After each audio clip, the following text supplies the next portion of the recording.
Have you ever wondered how China is outmaneuvering India? Not in Beijing or Delhi, but in India's own neighborhood. While India talks about regional leadership, China is busy buying influence, building ports and bankrolling governments in South Asia. From Nepal to Sri Lanka, from the Maldives to Bangladesh, the dragon is spreading its wings, right in India's backyard. But how exactly is China pulling this off? And why can't India stop it? Let's break down the silent chess game that's reshaping Asia. In recent decades, China has mastered the art of geopolitical investment. While India was busy with internal politics and border disputes, China was pouring billions into South Asia through its Belt and Road Initiative. Take Sri Lanka, for example. When the island nation needed money, China offered soft loans and grand infrastructure dreams, like the Hambantota port.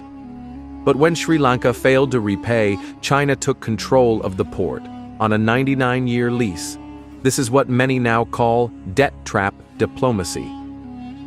In Nepal, a historically India-friendly country, Chinese aid has more than doubled over the past decade. Beijing is funding roads, hydropower, and even building a trans-Himalayan railway. Control of the Indian Ocean is critical. It's the main artery of global trade. While India relies on natural geography and historical dominance, China is building a string of pearls, a network of ports stretching from Myanmar to Pakistan. Gwadar Port in Pakistan, developed by Chinese companies, gives Beijing direct access to the Arabian Sea. In the Maldives, China has financed airports, bridges, and housing, slowly shifting allegiance away from New Delhi. Meanwhile, India's own influence is faltering. Smaller nations now see Beijing as a more reliable partner, one with deep pockets and fewer political strings attached. So why is India struggling? First, India's foreign aid and investment often come with delays and bureaucratic red tape. Compared to China's fast and flexible deals, India looks indecisive. Second, domestic issues have kept India inward-focused, from economic slowdowns to social tensions. While India debates policies, China implements strategy. Third, India's neighborhood-first policy hasn't materialized effectively. Diplomatic spats with Nepal, border tensions with Bhutan, and mistrust from Sri Lanka all make India look like a tough neighbor. On the other hand, China is offering infrastructure for loyalty, and many nations are signing up. Yes, but it needs to act fast. India is now investing in counter-projects, like the Chabahar port in Iran and the Sagarmala project to strengthen its coastal infrastructure.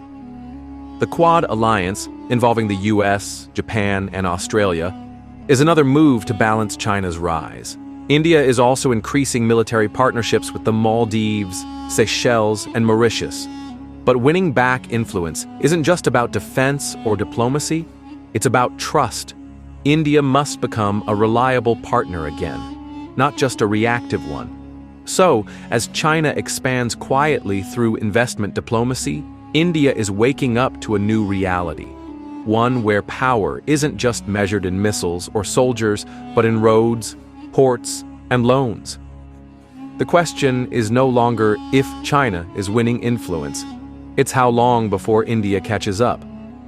If you found this insight eye-opening, don't forget to like, comment, and subscribe to Unrevealed Facts. We bring you the stories the headlines miss.